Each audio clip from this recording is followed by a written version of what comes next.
Здравейте! Днеска ще ви кажа един прост и лесен ритуал, с който можете да разберете кой ви вреди.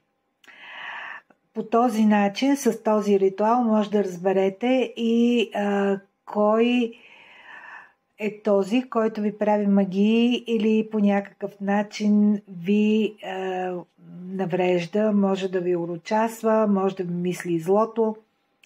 И така, взимаме 7 чисто нови игли, с които никога не е шито. Тези игли ги слагаме в един тиган, който няма да ползвате в последствие, и с една пръчка на много силен огън ги въртиме в самия тиган. Все едно готвиме, все едно разбъркваме. Ги въртиме в самия тиган 10-15 минути, докато изключително много се нагорещат. Докато ги бъркаме, казваме следното заклинание: който е мой враг и зло ми мисли, нека да се обяви. Това го правите, докато разбърквате тези игли. После взимате този тиган с иглите, слагате го на страна, някъде да изстине. След като изстинат иглите, ги слагате в едно пликче и отивате и ги закопавате на безлюдно място, където никой не минава. Тигана се изхвърля на бокулка.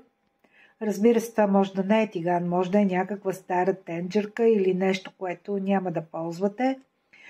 Някаква чиния от тези старите, които едно време имаха нашите майки и баби, които ни готвеха набързо. Нещо, което можете да изхвърлите. Такава трябва да е чинията.